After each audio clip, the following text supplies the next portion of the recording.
Queridos, quero cumprimentar a todos com a paz do Senhor. Amém. Abram, por favor, as vossas Bíblias no livro de Ruth.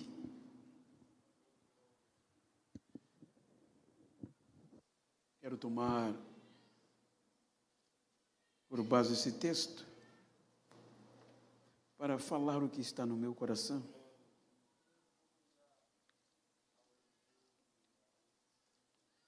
Capítulo 4,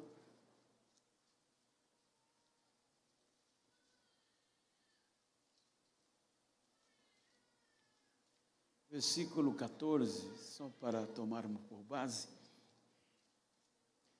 O texto diz: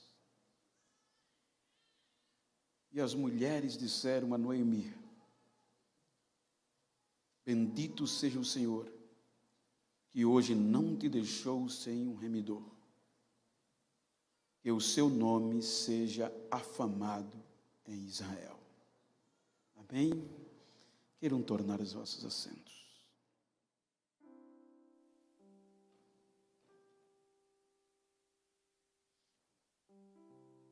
Eu quero agradecer a Deus por ter me dado o privilégio de passar este final de semana em Sara,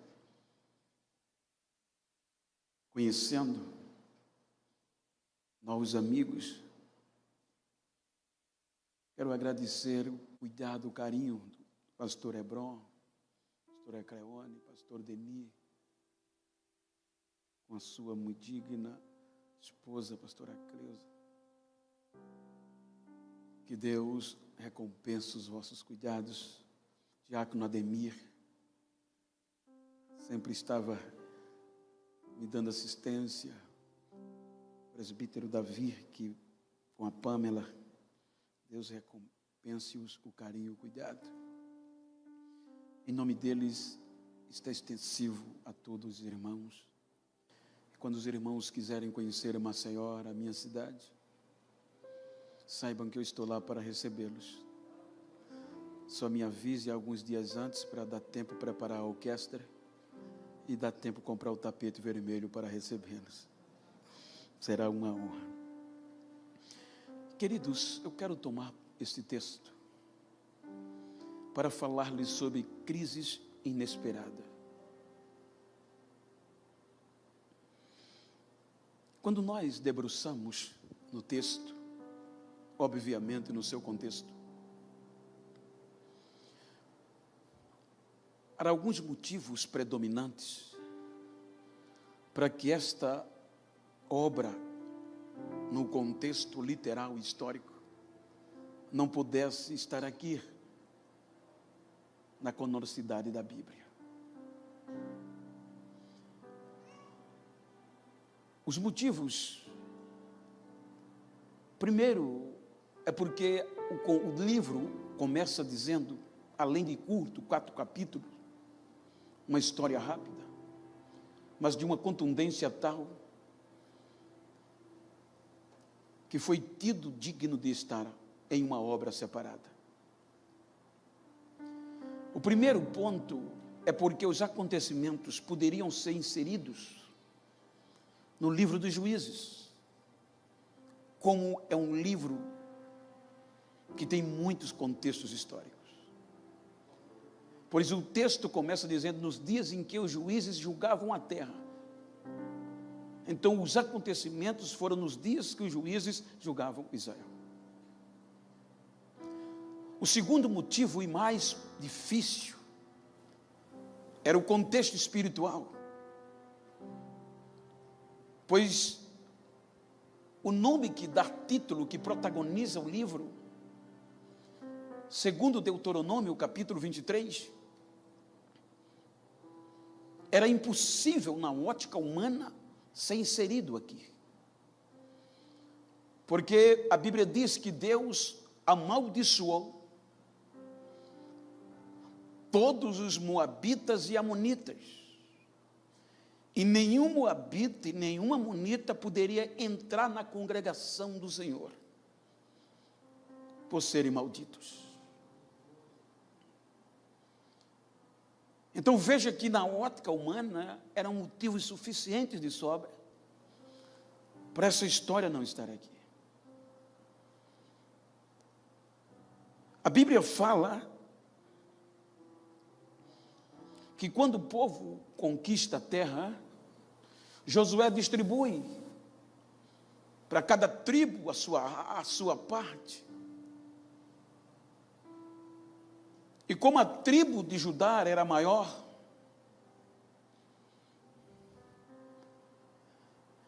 veja que por meio de Calebe, a ponto de entrar em destaque uma cidade chamada Belém, cuja etimologia já tem um significado próspero, casa de pão. Então, partindo de um contexto histórico e geográfico, era impossível pensar que a fome alcançasse Belém. Até o nome já diz casa de pão. Mas por um período de insensibilidade deste povo, então Deus tira a mão. E quando a Bíblia diz que Deus assola Israel com uma crise que dói mais no ser humano, a fome, Belém também foi castigada. A fome perdurou, a fome chegou e a casa de pão entrou em crise. Então a Bíblia destaca que uma família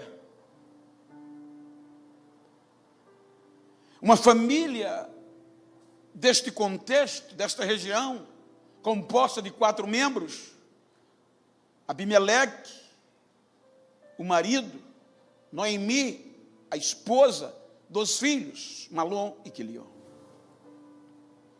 Crentes, judeus, de posses, viviam uma vida regada, conhecido em todo Belém, mas a crise vem quando eles não esperavam. E a Bíblia diz que a crise vai demorando, e ele fica sabendo que nas montanhas, na terra alta, ou Moabe, não havia crise, não havia fome.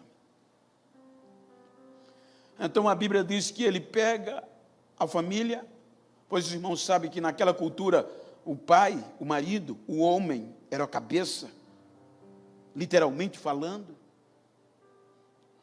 A mulher tinha valor pela proliferação. Então ele pega a família e resolve migrar para Moabe. Não há erro nenhum até aqui na decisão. Eu creio que qualquer um de nós em tempo de crise pensa isso. O problema foi aonde ele escolheu para ir. Moabe. E ele sabia, porque Deus já havia dito a Moisés, Moabe é maldito. As terras de Moabe é maldita. Então, no meio da crise, ele cruza as fronteiras de Belém e vai para Moabe para tentar sobreviver em abundância. Primeiro erro, se é que eu posso chamar. Muitas vezes é melhor suportar a crise em Belém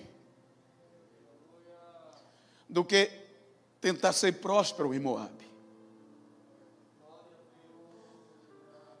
Porque em Belém a crise está, mas você sabe que Deus a qualquer momento pode virar o quadro. Então ele levanta e vai a Moabe, com o objetivo de se estabelecer. Cruza as fronteiras e se estabelece em Moabe e vai bem.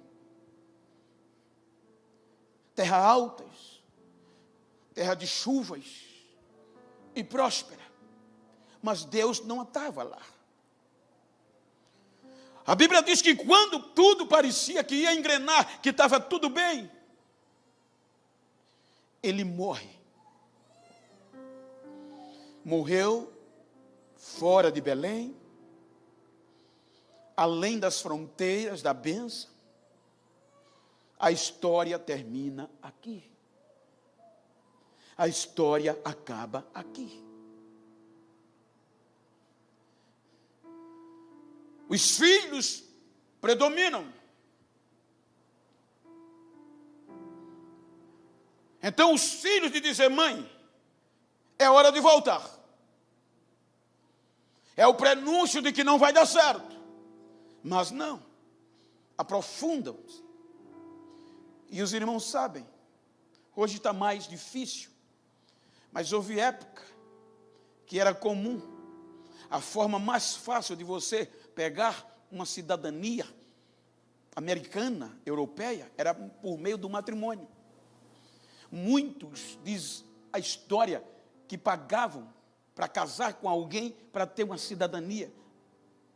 Então, agora, em vez de eles voltar, tentaram ser cidadãos moabitas.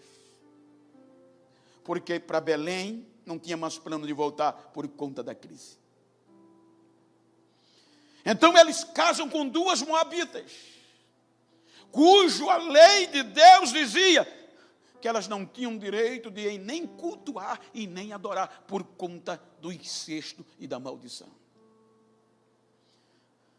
Então 2 judeus, 2 crentes, casam com 2 mulheres amaldiçoadas por Deus. E parece que vai dar tudo certo. Então a Bíblia diz que com um pouco de tempo, morrem os 2. Não é coincidência. Os 2 morrem. Aí a Bíblia diz que fica desamparada, sem marido e sem filhos, Noemi. Olha a situação. Uma mulher de círculo de oração. Uma mulher de história. Agora está desamparada, em terras maldiçoadas, além das fronteiras. Se você olhar desamparada, não precisa até detalhes. Sem amparo, sem amigos. O que sobrou foi 2 amaldiçoadas, sem eira e sem beira. A crise chegou. Desamparada, sem perspectiva. A crise jogou-a no chão. Em uma cultura que a mulher, tendo marido, já não era essas coisas, imagina sem marido e sem filhos e viúva. Todas as probabilidades era desistir, era se render, era se prostrar e não ter forças. Porque as circunstâncias diziam isso. Ela só tinha 2 alternativas e mais nenhuma. A primeira era se render à crise. Desistir em Moabe. A história ser interrompida.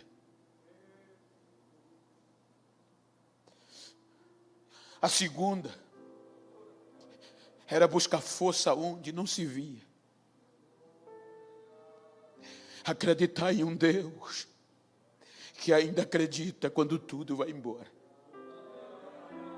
Levantar a cabeça e recomeçar e voltar para Belém. A primeira era mais fácil. É por isso que a maioria de nós, seres humanos, desiste na hora da crise. Para voltar era mais difícil. Porque teria que buscar força onde não tinha. teria que encarar os dedos indicadores na cara. Porque a notícia já estava em Belém. Sabe quem está na miséria? Sabe quem perdeu tudo? Sabe quem vai morrer nas terras amaldiçoadas? Porque você sabe que as boas notícias demoram a se espalhar, mas as mais correm mais rápido. Então, para voltar para Belém, teria que encarar o descaso. Olhava para a esquerda, órfã, amaldiçoada. Olhava para a direita, Ruth, amaldiçoada. Então, a melhor forma era desistir. Mas o capítulo 1 diz, eu não entendo isso, gente. Que mesmo quando todas as probabilidades era para desistir. Veja que o texto diz, levantando-se ela. E só se levanta quem está embaixo. Só se levanta quem está no pó, só os cacos.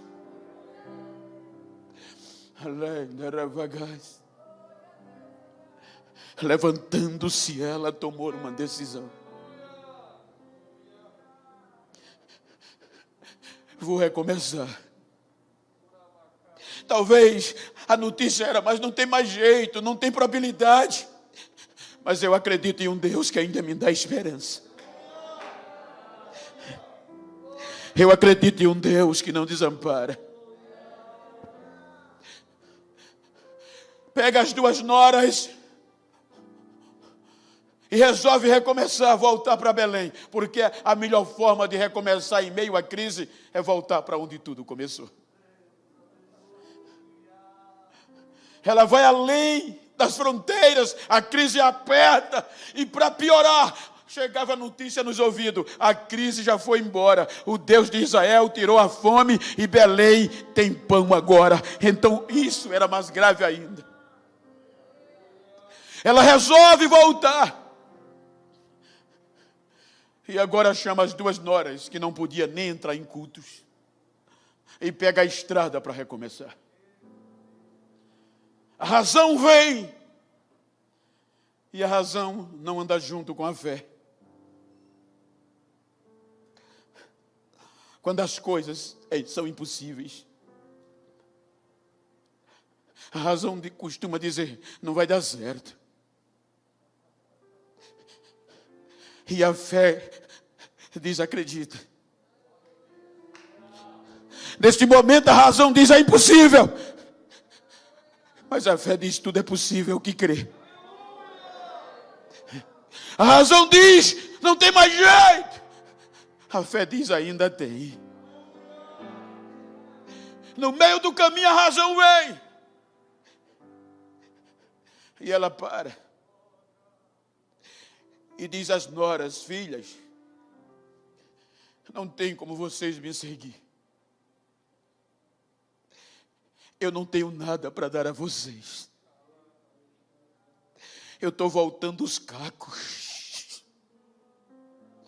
Eu estou voltando um lixo, um bagaço. Eu não tenho o que comer, eu não tenho onde dormir. Nem aonde ser sepultada eu tenho.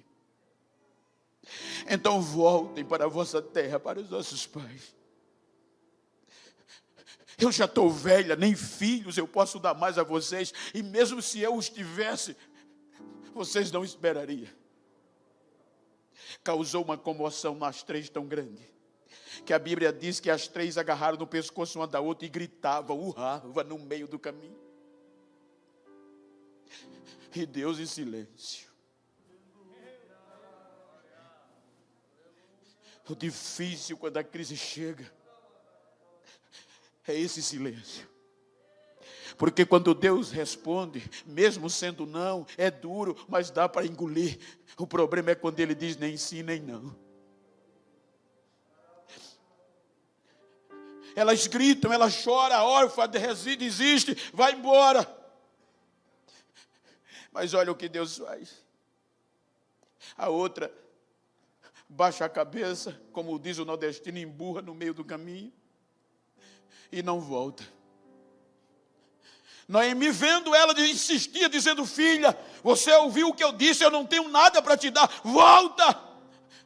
Ela olha para a sogra e diz: não insista, eu não vou voltar. Aonde você for, eu vou. Aonde você passar a noite, eu passo. O seu povo vai ser o meu povo, e o seu Deus vai ser o meu Deus. E outra coisa a não ser a morte. Trate-me o teu Deus de forma dura, se outra coisa a não ser a morte me separar de ti. Olha o que Deus faz, isso aqui é uma revelação. Essa mulher era amaldiçoada pela lei, Deuteronômio 23, por ser a moabita. Mas Deus resolve, por causa de uma crente em crise, só os bagaços, quebrar a maldição, para não perder aquela crente.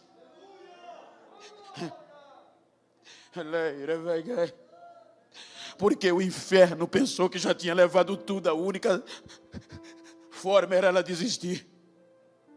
Quantas vezes o inferno pensa que a gente vai desistir porque a crise chegou. E na ótica humana, do lado direito, do esquerdo, na vanguarda, na retaguarda, tudo parece que foi embora. Mas quando o inferno pensa que levou tudo, Deus sempre deixa alguma coisa para a gente não desistir. Deus deixou Ruth. Deus quebrou a maldição de Ruth. Deus virou a história por causa de uma crente que ninguém dava mais nada por ela. Então, se você puder, com todo respeito, olha para essa pessoa que está do teu lado, se você pode, diga para ela: você não está só.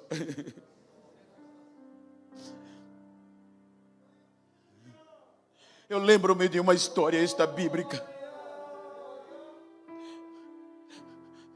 que um dos momentos mais difíceis de Davi foi a crise com a morte de Absalão.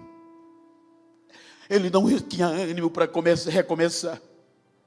Ele deita na cinza, nem o general o reanimou, nem a coroa o reanimou. Parecia que era o fim, queria morrer. A história extra-bíblica diz que um dia, quem entra onde ele estava na cinza? Asaf. E quem era Asaf? Um adorador. Quando Davi, no meio da cinza, levanta a cabeça, quando o inferno pensava que ele ia desistir, Davi olha para Asaf, diz: Asaf, sim, rei, tu ainda tem louvor? Eu tenho louvor, rei. Tu ainda ora? Ainda ora, rei. Tu ainda adoras, Asaf? Adoro. Então louva comigo, adora comigo, ora comigo. O adorador levantou o rei da cinza. Então olhe para quem está ao seu lado, e quando a crise chegar e o inferno pensar que você vai desistir, conte com esse adorador. Conte, você não está só.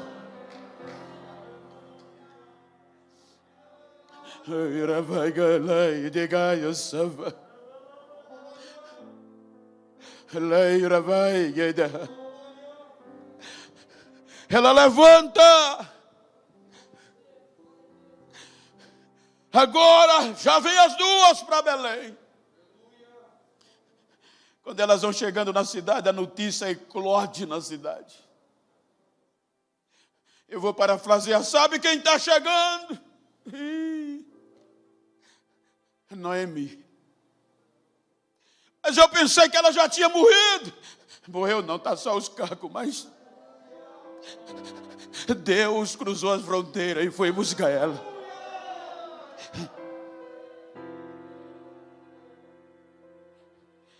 As mulheres de Belém vão comovidas. E quando viram o estado de Noemi, começaram a gritar: é Noemi? Não é Noemi? A coisa estava tão feia que ela disse: não me chame Noemi, que é agradável. Chame-me de Mara. Porque quando eu saí daqui, eu saí com as mãos cheias. Veja que ela saiu no meio da crise, ainda tinha alguma coisa. Mas porque o marido, cabeça dura, foi para Moabe, ela disse: mas eu estou voltando de mãos vazias. Em outras palavras, só os cacos. Veja que ela diz: Deus me fez voltar de mãos vazias. Isso implica dizer que Deus não desiste de um crente. Pode soltar o bagaço. Deus cruzou as fronteiras. Deus quebrou maldição. Deus levantou Ruth para preservar Noemi. Deus não desiste de você mesmo quando alguém não dá mais nada.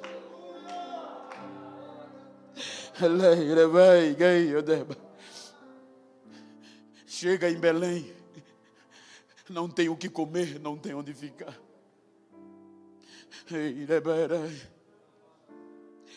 Ruth, a que Deus preservou para cuidar dela, teve que pedir esmola, teve que mendigar, bater de porta em porta, pedindo a alguém, por favor, que deixasse rebuscar, catar os grãos que caíam nas colheitas que ninguém queria mais.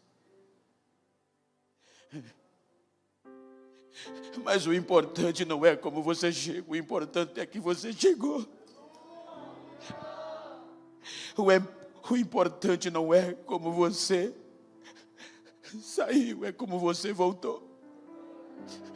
O importante é que você voltou.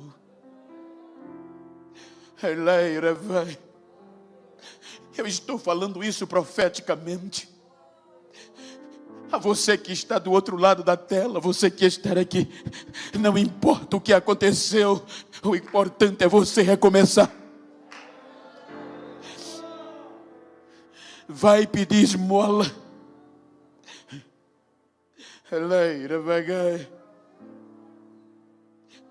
Dia após dias. E Deus em silêncio.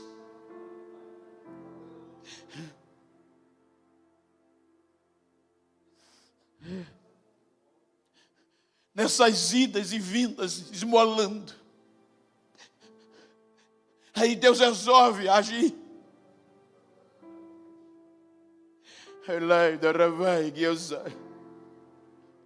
Deus coloca no coração do homem mais rico da região de Belém, o fazendeiro mais importante e mais rico, olhar para aquela esmolé, para aquela mendiga e se apaixonar por ela. Quem é esta que anda atrás das minhas servas rebuscando? A história fala mais alto. O nome dela é Ruth. Ela voltou com Noemi no meio da crise. E não é que o homem se apaixonou. Agora a Bíblia diz que nos registros ele era parente do falecido. E pela lei ele tinha direito de resgatar a viúva com os seus bens. Redimir, salvar.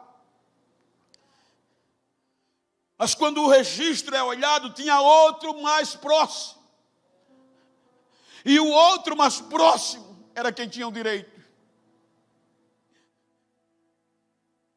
Então o homem mais rico se expõe ao ridículo. Ele vai para a porta da cidade, pega 2 testemunhas e vai esperar aquele que tinha direito passar para perguntar se ele queria assumir. A Bíblia diz que o homem vem e ele começa a gritar: fulano, vem cá. Na presença das testemunhas ele pergunta: você está sabendo que Noemi voltou? Estou. Você vai resgatar as terras do falecido? Vou, já estou planejando. Mas se você for resgatar, você tem que assumir Noemi e a moça que veio com ela. Ele disse assim: vai dar prejuízo. Vou investir não. Ai.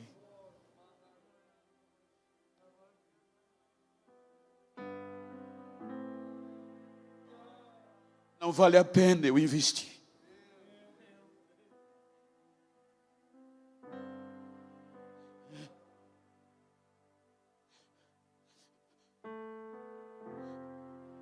o homem mais importante, e disse: você não quer, passa para mim. Não se preocupa se alguém não tem coragem de investir em você. Se o projeto é de Deus, Ele vai encontrar alguém mais importante do que quem não acreditava.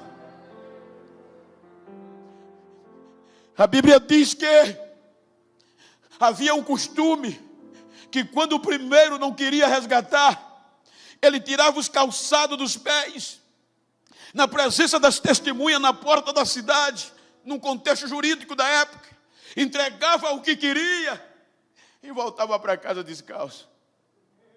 Quando ele disse: não vale a pena investir, soltar os cacos não vale nada, só a miséria, se só for a terra eu quero, mas com ela não quero. Aí Boaz diz: então passa para mim.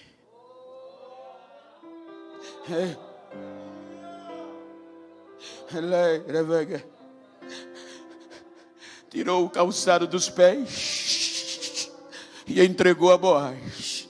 Juridicamente, ele deu o direito de resgate a Boaz. Então, carinhosamente, olha para quem está ao teu lado. Se você puder, diga para ele: fica tranquilo.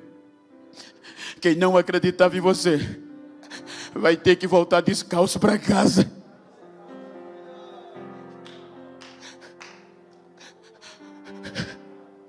Porque Deus vai levantar alguém que acredite.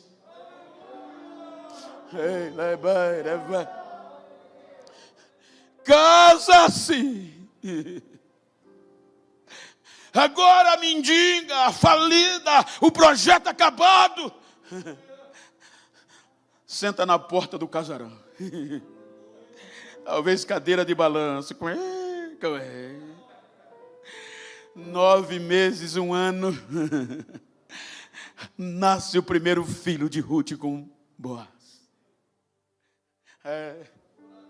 Se você continuar o texto, você diz que foi entregue a Noemi. Agora Obed foi entregue a Noemi. No contexto, avó. E quem é avô sabe o quanto o neto quebra a gente no meio. Agora Noemi, que ninguém dava nada, mas teve coragem de recomeçar no meio do pó, sentava na cadeira de balanço, com Obed nas pernas, e as mesmas mulheres que não acreditaram quando ela entrou, quando via, tinha que gritar: glória, bendito ao Deus de Noemi, que não a deixou desamparada, deu filho, e ele será afamado em Israel. Tem que engolir. Agora imagina, a gente só prega Davi, o grande rei de Israel, mas sabe aonde a Davi aprendeu e ter a fé que ele teve, o chamado? Foi quando Obed, na coxa da avó, sendo balançado, Noemi olhava para Obed e dizia: o seu nome vai eclodir em Israel. Você vai ser grande, a sua descendência vai reinar. Aí olha o que acontece, que é que a Bíblia diz: que Obed gera Jessé, e Jessé gera Davi. Quem foi o maior rei de Israel? Até hoje ele é afamado em Israel, é Davi. É porque Deus ainda acredita em quem ninguém acredita.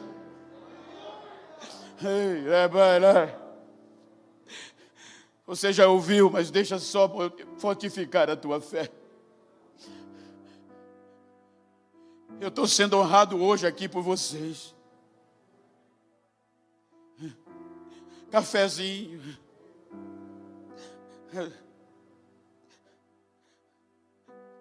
Mas quantas vezes eu não ouvi alguém dizer: esse negro não vale o que come. Era cotidiano: esse negro não vale nada, não vai prestar para nada. E por quantas vezes eu não quis me suicidar na frente de um carro, mas não tinha força, não consegui.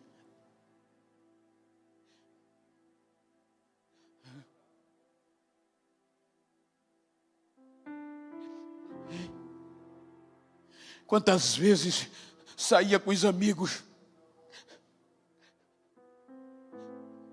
aos meus 20, 25 anos, e os amigos iam brincar, farrar, e me levavam para ficar vigiando os carros. Porque diziam: fica aí, negro, só é para o que tu serve.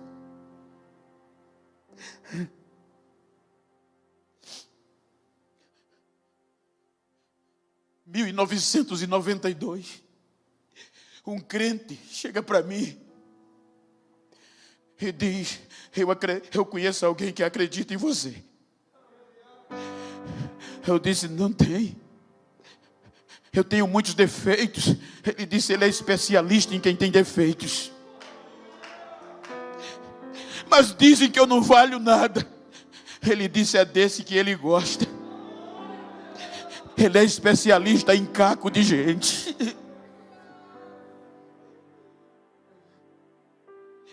Me evangelizou por 3 meses. No dia 21 de junho de 92, eu estava diante de um púlpito de uma igrejinha de 6x12, rendido, e Jesus me aceitou. Com 15 dias, me batizou com o Espírito Santo. Passei 3 dias falando línguas estranhas. Quem não acreditava dizia: isso não presta nem para ser crente, não vai passar um mês.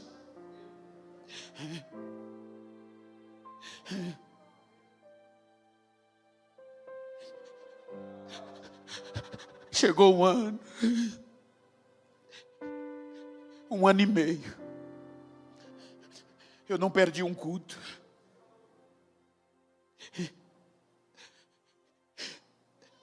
Eu já orava 8 horas por dia.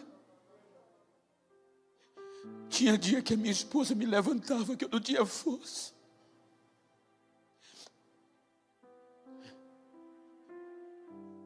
Um ano e meio depois, teve um culto como esse, de domingo. E não era culto de jovem, eu era coordenador, me sentei no penúltimo banco. O pregador daquele dia me disse: fica de pé, você. Eu fiquei. Chegando 94. Deus está mandando eu te dizer que o mundo vai ouvir falar o teu nome. O Brasil vai ser pequeno, porque Deus tem um projeto de restauração através da sua vida. Você está dando aleluia porque não estava lá. Os irmãos olharam para trás. Com 3 dias depois, foi um grupo de obreiros da igreja me procurar. E sabe o que é que eles vieram dizer? Bento, a gente está preocupado com você, quarta-feira. Por quê? Aquele culto de domingo, esquece. Tu é crente, senão tu vai decepcionar-se. Mas como? Por quê? Aquilo que o pregador falou nunca vai acontecer. O mundo conhecer o teu nome, o Brasil. Eu morava na fazenda Canoas. É interior, é canavial. Igrejinha de chão batido, púlpito de cimento bruto. Igrejinha de cortina.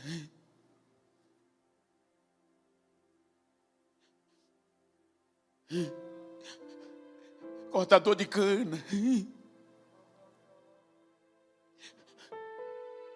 Sem parente, sem aderente no ministério. Desista. Para piorar, você tem 3 defeitos que são impossíveis, que é impossível ser realidade. Eu disse: quais são os meus defeitos que impedem? Tu é pobre, verdade. Tu és analfabeto, dizia eles na época, sim, verdade. E para piorar, você é preto. Desista.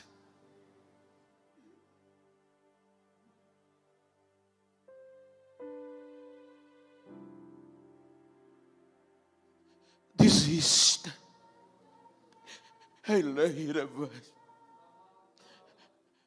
E eu disse: não vale a pena. Porque uma coisa é você ser desacreditado lá fora, mas aqui dentro é outra. Dizer que eu não valia nada lá fora era difícil, mas era mais fácil. Mas aqui dentro não dá para resistir. Cheguei e disse: então não dá mais, nunca mais eu entro numa igreja. No outro dia, eu estava de folga da empresa E como eu tinha o costume de ir no final de semana e na minha folga passar o dia na igreja, fui fazer a última oração.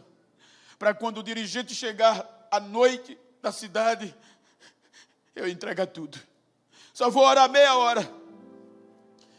Dobrei os joelhos, fui orar. Quando deu meia hora, em lágrimas, fui me levantar, não conseguia. Tinha o peso de 2 mãos nos meus ombros. E uma voz entrando pelos meus tímpanos e descendo o coração e dizendo: quando eu te escolhi, eu já sabia os teus defeitos. Quando eu te chamei, eu já sabia as tuas fraquezas. E eu vim aqui para dizer que eu vou te mostrar quem eu sou. Eu não desisto de você.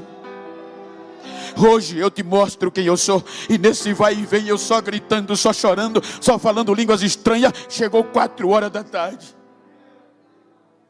Eu me levantei, fui para casa, veio um jovem correndo, dizendo: irmão Geno, vai para casa, o que é que houve? Não vai dar mais tempo para casa, vai para o posto de saúde. Por quê? A tua filha passou mal e foi levada ao posto de saúde, muito precário.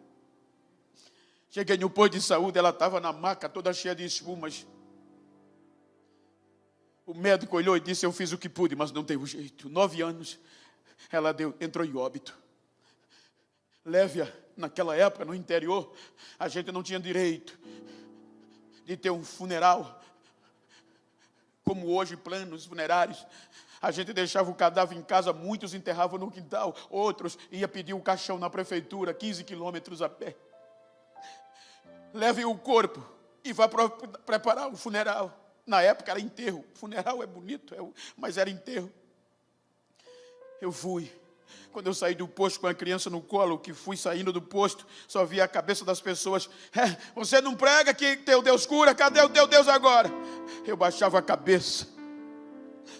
Quando eu vou entrando na rua da minha casa, uma fazenda de 1000 pessoas, moradores, o Espírito Santo disse: leva para onde você estava. Não vai para casa não, vai para onde você estava orando, que eu vou te mostrar quem sou eu.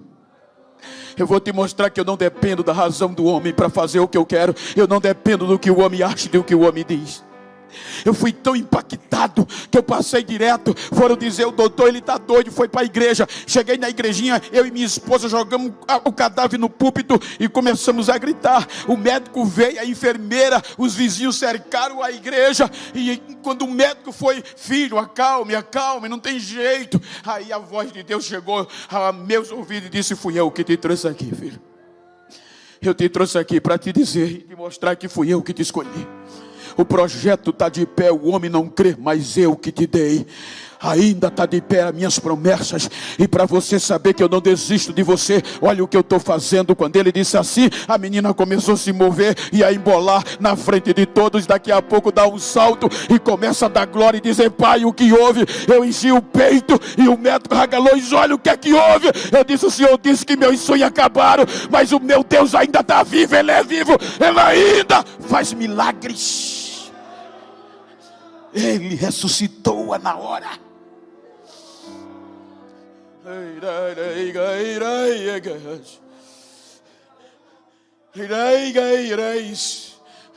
Pessoas aceitaram Jesus naquele dia. O médico ficou perplexo. Até hoje está com 36 anos. Canta, prega.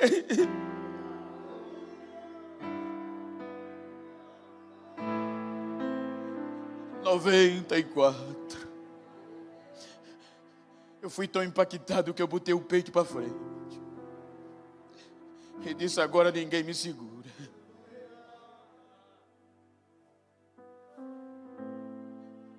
Chegou 95.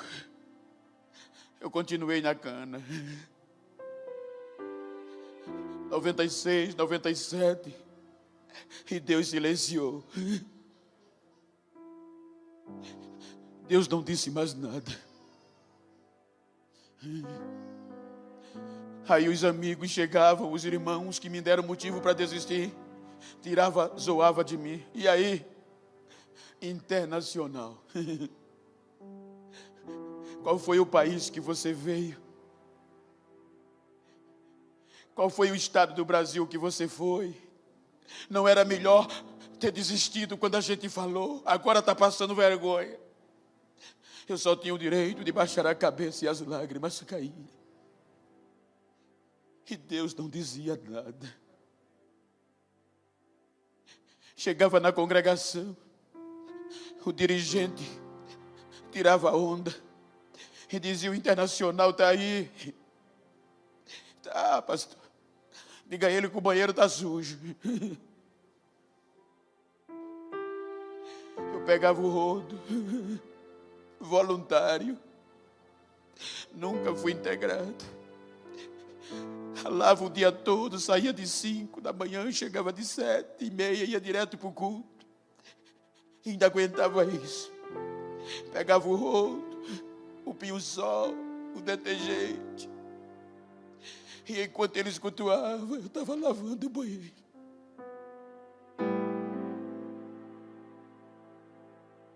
E cantando louvores. As irmãs passavam na porta do banheiro, algumas e diziam: ei, Internacional está ruim, né? 15 anos. Chegou 2009. Eu recebo um telefonema que eu não esperava. Era o secretário-geral da convenção do meu estado. Eu não tinha intimidade nem com o meu pastor da cidade, imagina o secretário-geral. Mês de junho. É o Genival, sim. Eu estou falando no nome do pastor presidente das Assembleias de Deus do estado. Eu não sabia o que dizer. Oxe, o que é que houve? Daqui a 13 meses é a nossa convenção geral. E o pastor presidente mandou ligar para você, que você vai ser um dos pregadores da noite. Eu disse: mas ele não me conhece. Eu não sei, eu sei que ele mandou ligar. Ore e jejue. Ele ligou. É quando Deus quer apresentar os seus projetos, faz assim. A Bíblia nos dá esse direito de acreditar. Quando chega o mês de julho, os outdoors, os cartazes estão lá. E quando os cartazes estão lá, só os pastores top, pastor Zé Wellington, pastor Sebastião, saudosa memória, pastor presidente da cidade tal, do estado tal, e no meio das fotos tinha um rostinho preto no meio. Sabe quem era? Aí os graduados foram ao pastor e disseram: o senhor vai ter coragem de pôr aquele negro para pregar? Vou. O senhor sabe que ele é da roça e não tem cultura? Sei. O senhor vai arriscar o seu ministério dando a este homem que o senhor nem conhece, sem cultura, preto, para pregar para quase 40 mil pessoas e muitos presidentes? Vou. O senhor perdeu o juízo? Não. O que é que houve? Foi Deus que mandou. Acabou.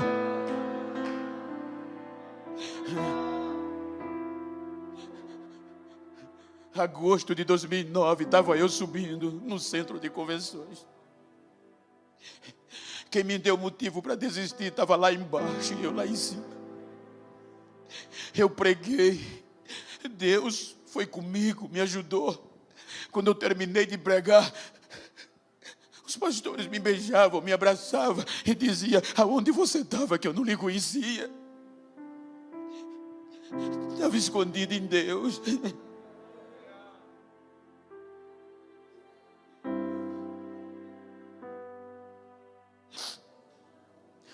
2010, não tinha agenda mais. O telefone tocava e eu, inocente, alô. Do outro lado, hello. Era a Europa, era a América. Em 2012 eu não sabia falar, só fui dizer arigato.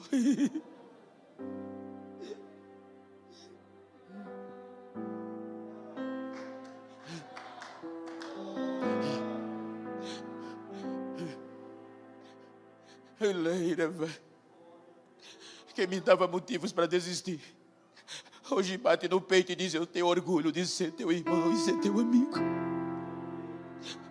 Faz questão de carregar minha mala, fazem questão de dirigir um carro para mim. E quando eu chego muitas vezes no aeroporto, eles pegam a minha mala, vão na frente, e encontrando as pessoas dizem: olha, o que é que Deus faz? Isso é um projeto de Deus. Aleluia, vai. Hoje eu prego restaurando vidas o mundo todo.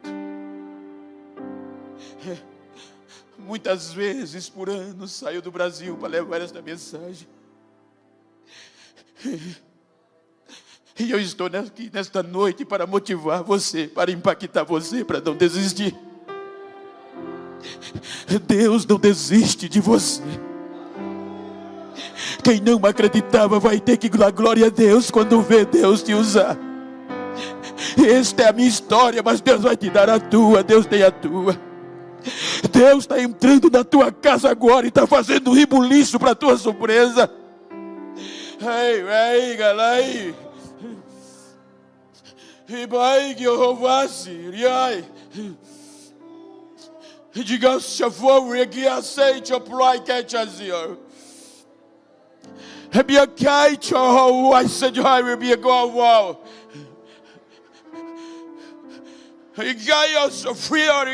O Espírito de Deus está dando uma língua diferente em mistério a alguém nesta noite. E aí, galera, give right said to hey your ass. Give right just say. I bring boy go at your fear. And the break say. And every way side to play to take you of one bright and to the gay say and the right catch us in the right girl. And do it is over the project I see. Yeah, good I say. You go wherever. Check fire, where you go, sir. He jokes I say, Regas. Here you go, rest. I check you for over Goliath the rest.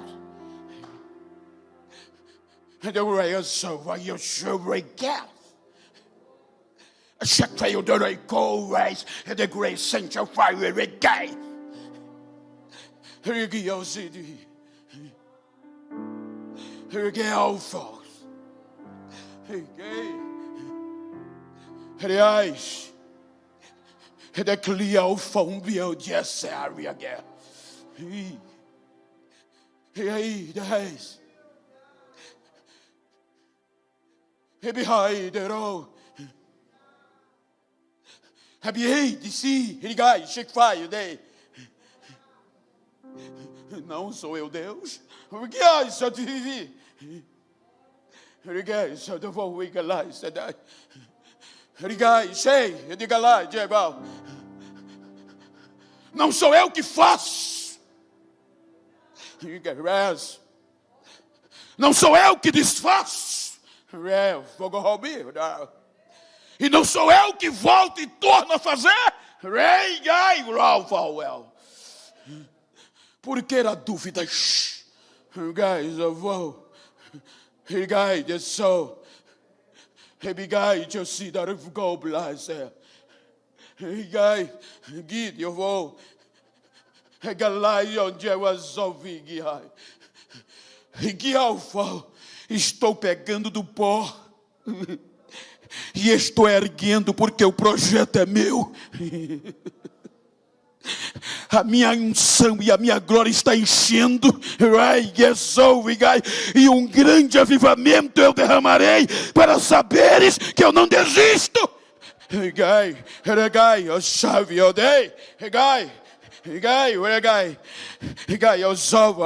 Estou distribuindo dons esta noite. E estou impactando o coração pelo poder da minha glória e da minha unção. Eu estou levantando projetos caídos. Assim diz o Senhor.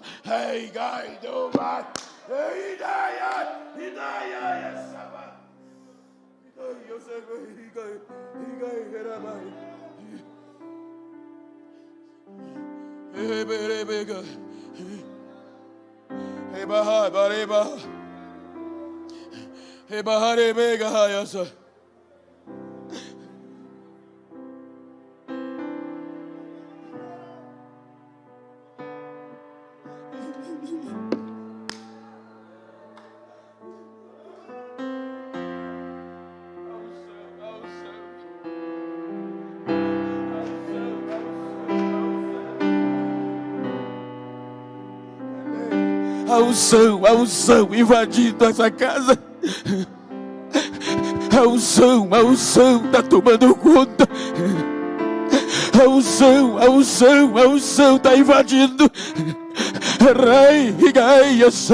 Recebe a unção que está neste altar. Recebe a unção que está sobre este altar. Compartilha comigo aí agora. Recebe a unção.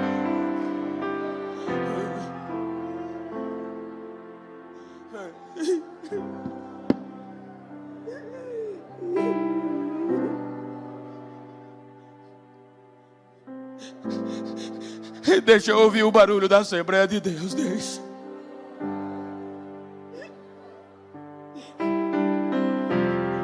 Tem igreja que não se ouve mais línguas estranhas.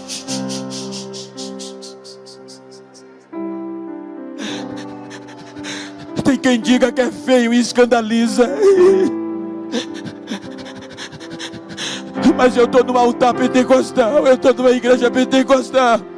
Deus ainda tem liberdade. Então deixa eu ouvir Jesus batizar agora. Deixa eu ouvir línguas estranhas pela primeira vez. Eu acredito, eu ainda sou pentecostal. Eu ainda sou. Receba!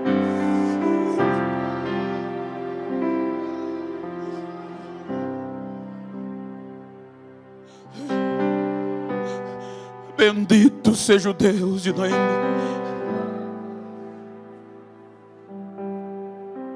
Recomece. Não se renda. Não se entregue. Não entregue os pontos. Recomece. Não desista.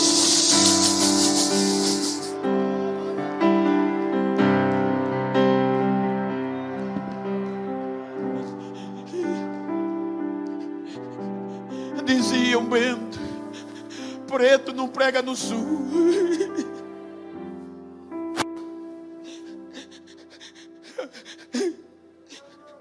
Olha para mim. Não precisei pintar o cabelo, não precisei botar lente de contato. Ainda continuo preto, eu estou aqui. Deus ainda ultrapassa fronteiras para buscar crente acabado.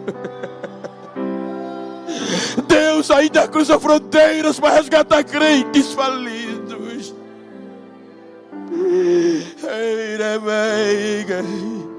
Fique de pé, por favor.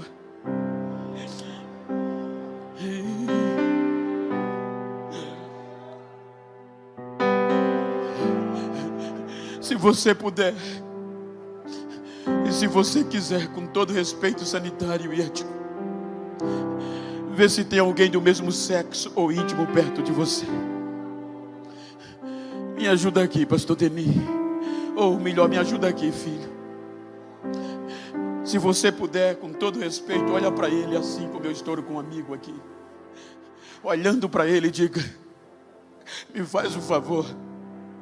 Diga para ele: me faz um favor. A partir de hoje, se tu sair daqui e encontrar alguém que não acreditava em mim, que pensava que eu estava acabado, dá um recadinho a ele. Diga a ele que eu estou recomeçando.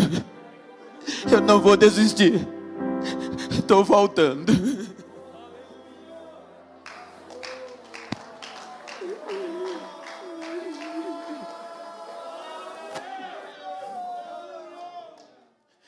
Soberano Deus, deixa-me perguntar se tem alguém afastado aqui. Deixa eu perguntar se tem alguém para recomeçar esta noite. Deixa eu perguntar se tem alguém para Jesus nesta noite. Se aqui no santuário, se por trás das câmeras. Deixa eu ver a mão se tem alguém afastado. Deixa eu ver a mão se tem alguém que não é evangélico ou crente ainda e quer recomeçar. Cadê você? Eu vou perguntar mais uma vez, tem alguém para Jesus nesta noite? Eu vou perguntar, tem alguém para Jesus nesta noite? Venha, recomece. Não temos desculpa diante dessas histórias de desistir por causa de uma crise. A pandemia tem feito desistir muitas pessoas, não andam mais na igreja. A depressão tem fragilizado muitas pessoas. Muitas pessoas estão no pó em casa. Mas se você estiver me ouvindo, recomece.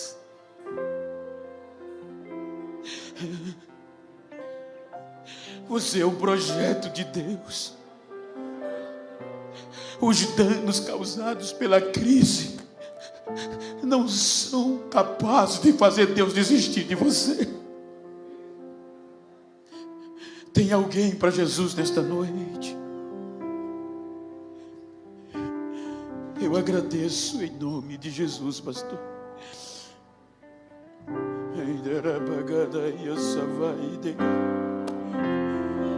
Pastor, me permite fazer a oração. Soberano e eterno Deus, eu sei que estamos vivendo dias que não podemos provocar aglomerações,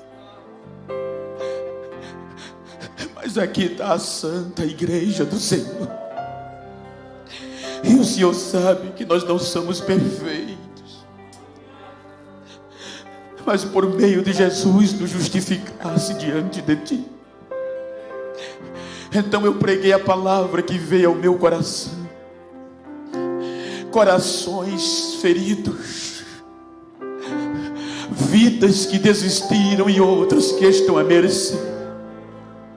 Que nesta noite a Tua palavra, que não volta vazia, mas faz e produz o resultado para que foi enviada, que ela venha penetrar em corações.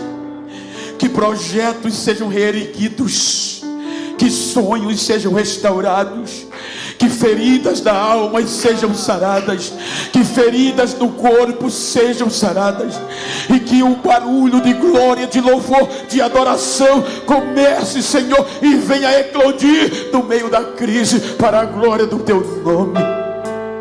Restaura vidas. Eu ministro restauração nesta noite, no nome de Jesus. Eu ministro restaurações de família. Eu ministro restauração de ministério. Eu ministro, Senhor, a volta daquele que desistiu, daquele que está caído. Entra na casa onde ele está, entra no ambiente que ele está e traz ele de volta para a alegria desta casa. Eu ministro isto hoje, nesta noite.